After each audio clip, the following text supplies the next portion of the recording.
O Brasil entra em mais um período de carnaval e, ao que dizem as projeções, será um carnaval histórico. Mais de 65 milhões de pessoas são esperadas nas ruas em 2026. Isso, claro, traz um aquecimento significativo do turismo, os hotéis estarão lotados e muito dinheiro circulará nas principais capitais do país. É por isso que eu quero deixar bastante claro, desde agora, no começo do nosso bate-papo aqui, que essa minha reflexão é direcionada aos cristãos, aos católicos, aos evangélicos, àqueles que fazem da Bíblia o seu manual de conduta e fé. Glória Não a é Deus. ataque a ninguém, nem pedido para o Estado para proibir uma cultura, por pior que essa cultura seja. Mas é uma conversa que deve ser feita, é uma conversa de consciência, uma conversa que vem da fé. Porque para nós a pergunta não é quanto, do ponto de vista do dinheiro, da economia, não é o de quanto dinheiro em poucos dias essa festa pode movimentar na economia. Essa pergunta para a gente não é a prioritária. Para nós Não, cristãos, não pode ser. a pergunta prioritária é muito mais profunda, muito mais duradoura e tem efeitos que ecoam pela eternidade. A pergunta É é: o verdade. que o carnaval está trazendo para a alma deste país e o que está fazendo com a nossa própria alma? Eu sei, meus amigos, que existe um discurso mais bonito, um discurso politicamente correto, que diz que carnaval é cultura, diversidade, é alegria, é criatividade popular. Mas quando a gente olha com mais seriedade, olha Não é. Não é cultura. Carnaval nunca foi cultura. Nunca. Pra mim é uma festa da carne. É uma festa dos prazeres, da imoralidade. Tudo de ruim. Tudo. Tudo de ruim. Carnaval, sim. Tudo de ruim. Tudo de ruim. Essa festa aí totalmente pagã. É a festa que deixa o criador, cara, com certeza revoltado com isso. mais fundo, quando a gente se debruça sobre o Brasil real, aparece um outro Brasil. Recentemente você teve esses serviços de proteção, o Disque 100, registrando dezenas de milhares de violações durante os períodos anteriores de carnaval, com aumento significativo em relação aos anos anteriores. Olha E isso. entre o sem número de vítimas, o que se destaca é o grupo de vítimas que são crianças e adolescentes, e além de mulheres e Misericórdia. idosos também.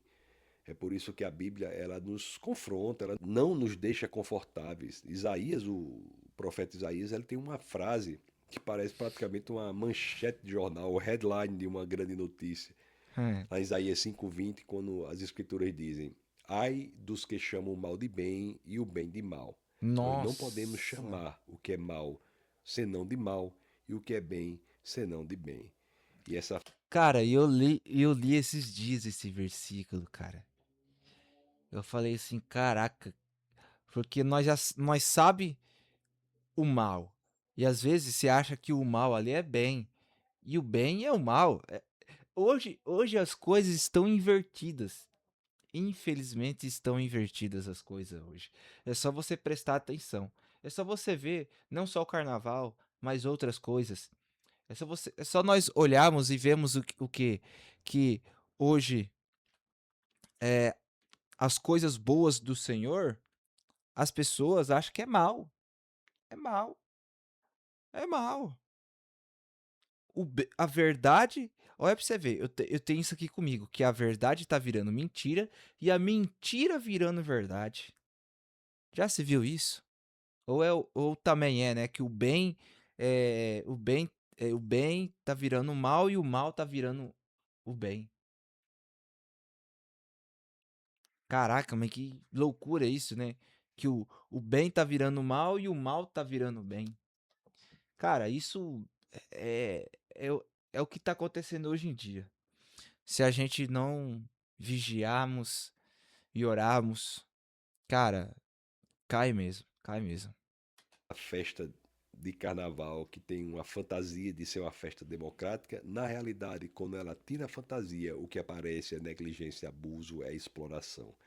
E quase sempre, meus amigos, quem paga essa conta são aqueles mais frágeis. Outro ponto Verdade. relevante para nós analisarmos aqui é que o próprio governo, nesses períodos, lança campanhas de proteção, dizendo o óbvio. Tem uma campanha que lançou que é pule, brinque e cuide, porque sabe que a situação de vulnerabilidade das pessoas mais frágeis, crianças e adolescentes, é gritante. Isso, o governo tem a obrigação de falar o óbvio, de promover a proteção daquele que tem que proteger sempre. Quando o Estado, meus queridos, ele precisa repetir em rede nacional que criança não é fantasia, que criança deve ser respeitada, que respeito é obrigação, é porque está dizendo, conforme eu disse, o óbvio. O carnaval é um ambiente cultural que empurra todo mundo ladeira abaixo, todo mundo na É, direção contrária. Se você se recorda aí de Aristóteles, naquela obra conhecida, Ética a Nicômacos, ele fala sobre a temperança. A ideia de que o prazer pode ter lugar na vida, sim, mas quando o prazer vira o centro, quando vira o fim, ele começa a desorganizar a pessoa e começa a desorganizar a. é o que tá acontecendo. Hoje tá cheio, as pessoas estão cheias de prazeres, cheias de imoralidade, cheias de outras coisas mais. É o que tá acontecendo hoje, infelizmente, cara. É, é absurdo isso. Absurdo. E Jesus vem alertando isso aí, ó, há mais de 2000 anos, de nós não entregarmos a nós as imoralidades, as paixões da carne, e entregar nossas vidas ao Senhor. Comunidade. A Bíblia diz isso de forma ainda mais direta lá na carta aos Efésios, no capítulo 5, no verso 18, quando o apóstolo Paulo diz: Não vos embriagueis com vinho, no qual há devassidão, mas enchei-vos do Do Espírito. Espírito Santo. Percebe a diferença aqui? Não é alegria versus tristeza, é alegria com domínio próprio versus prazer sem freio, que depois cobra juros muito altos. Verdade. Há nessa Misericórdia. festa do carnaval uma verdadeira cultura da importunação. Os dados e os relatos do carnaval mostram essa escalada preocupante de assédio e importunação sexual. E aqui tem uma mentira que a cultura gosta de vender muito bem, que é de que liberdade é todo mundo faz o que quer, é livre para fazer o que quer. Só que na prática, essa Misericórdia. liberdade muitas vezes vira a destruição da Ah, pessoa, torna o corpo verdade. da mulher como algo a ser tratado como um verdadeiro espaço público. Do ponto de vista cristão, isso é absolutamente inaceitável. A Bíblia Verdade. trata o corpo com dignidade e chama as pessoas às suas responsabilidades. Tem vários pilares das Escrituras, lá na 1 Coríntios, no capítulo 6, nos versos 18 ali em diante, vai falar que nós devemos fugir da imoralidade sexual. Aí, acabei de Autor de falar agorinha. Hebreus, no capítulo 3, no verso 4, vai dizer que digno de honra seja o leito sem mácula. E olha como é interessante. Até mesmo fora do cristianismo, tamanha é a obviedade disso, já havia a percepção de que atitudes desregradas eram altamente corrosivas. Nós fomos para Cícero, na sua obra de Offices, ela, a obra critica o que poderíamos chamar de hedonismo público. E diz que Cícero vai dizer que o hedonismo público é uma ameaça à vida cívica. O que é isso? Ele está dizendo que quando a sociedade aprende a tratar pessoas como objeto de prazer, ela perde a base da virtude que sustenta qualquer república. Em outras palavras, não é a nossa conversa aqui sobre nenhum tipo de moralismo de igreja, é na realidade sobre realismo moral. Se Verdade. nós fôssemos aqui fazer uma espécie de teologia da folia, a pergunta principal seria: o que estamos celebrando? O que o Brasil se junta para celebrar? É uma pergunta que quase ninguém quer fazer. O que o Brasil está celebrando nesses dias? O Deus da Verdade, hein? Bíblia, será que é? Ou um S- ídolo de prazer sem limites? Nossa. Historicamente, o Baita carnaval se pergunta. organiza como véspera da quaresma, né? Um período aí que, especialmente para os católicos, é um período que é celebrado e que deve apontar para a conversão e retorno a Deus. Só que na prática, muitas vezes vira o contrário. Esse Verdade. pós-carnaval vira uma espécie de tratamento da culpa, uma espécie de licença coletiva para viver como se Deus não existisse, para ter vivido como se Deus não existisse. É a parábola do filho pródigo. Então, Essa parábola encaixa aqui como uma luva. Nós lemos essa nossa, parábola lá em Lucas, no capítulo 15, que o filho diz para o pai, né? Dê-me parte da herança que me cabe, quer tudo. E logo depois, no outro verso, as escrituras já vão dizer que o filho passa a viver dissolutamente. Até Platão aqui também, ele consegue enxergar esse quadro social. Ele lá na sua obra A República, ele descreve uma cidade que entrega a si própria ao excesso como uma democracia doente. É uma democracia doente isso. É uma democracia em que tudo vira desejo, impulso, vira vontade do momento. E lá na República isso é chamado liberdade, não é? Só que para essa liberdade nós temos que dizer que ela, a liberdade, prepara o terreno para a manipulação, porque um povo viciado em prazeres imediatos fica facilmente conduzido, manipulável. Você sabe o que é isso, meu querido?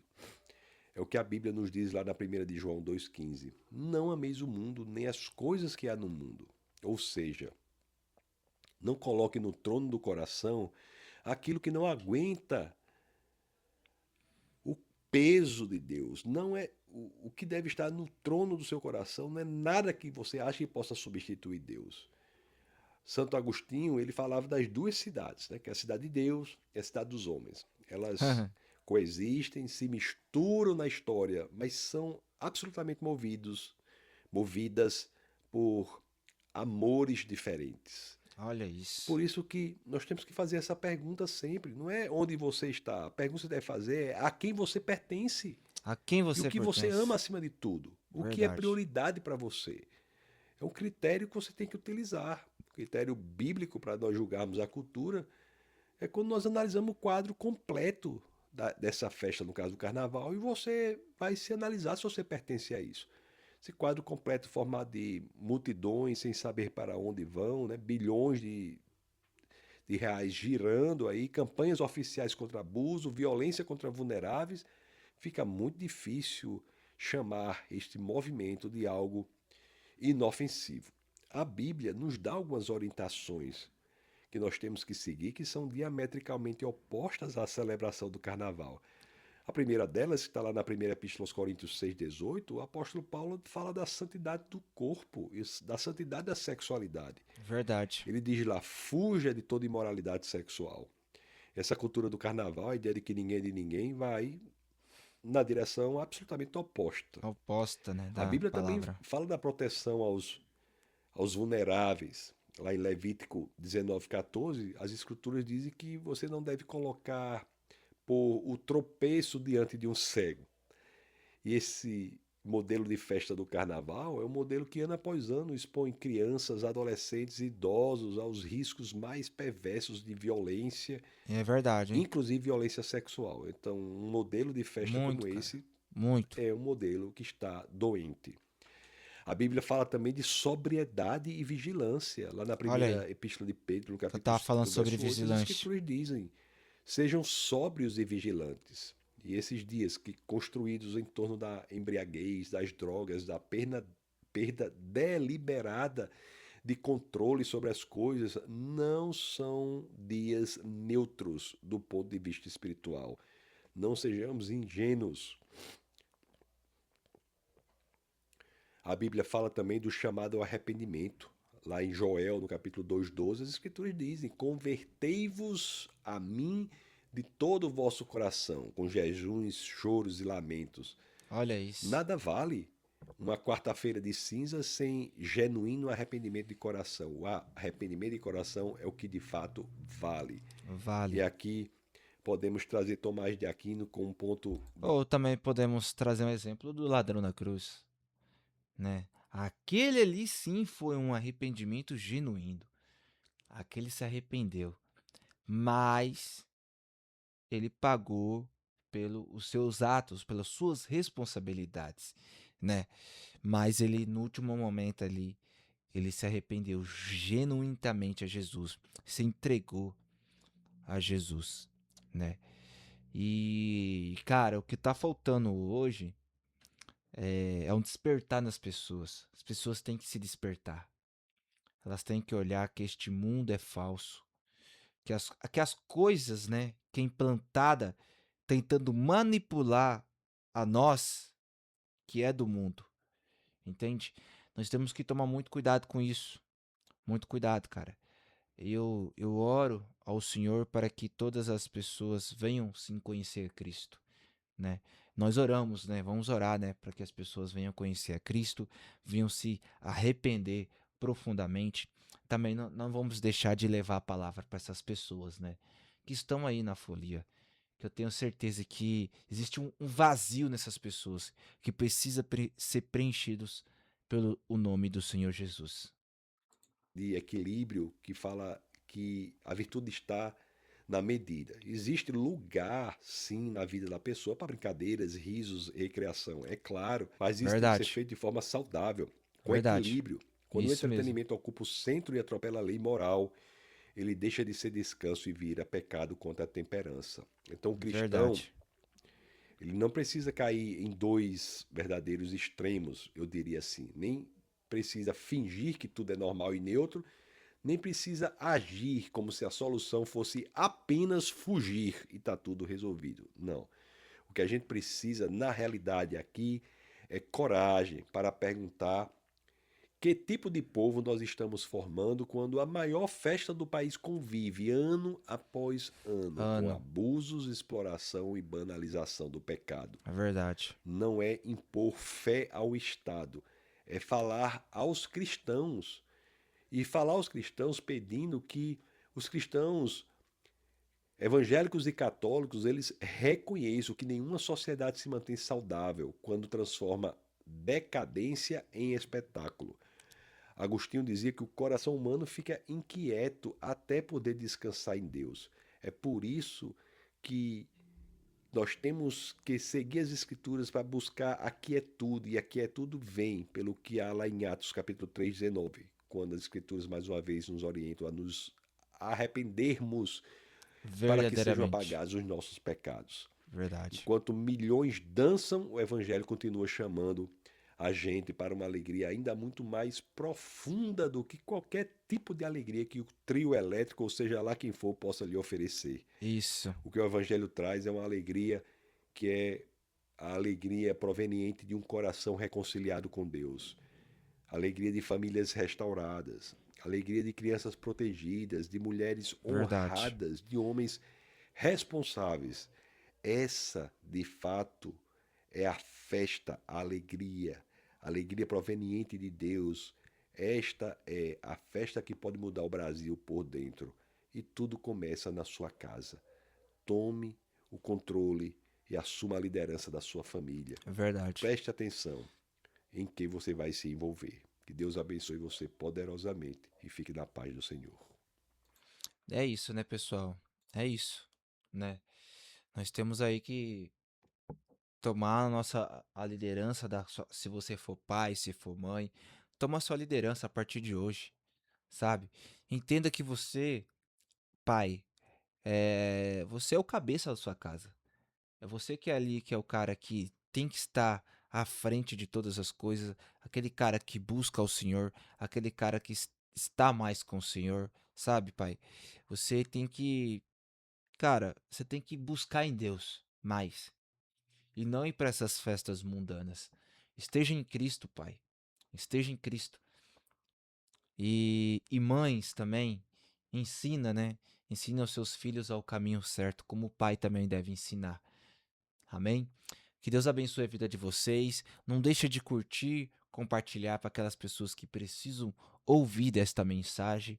E também comenta aqui embaixo, tá bom? Fechou? Deixa um like também. Se quiser apoiar o canal, tem aqui, aqui na descrição aqui, se você quiser mandar um donate. Fechou? Que Deus abençoe a vida de vocês.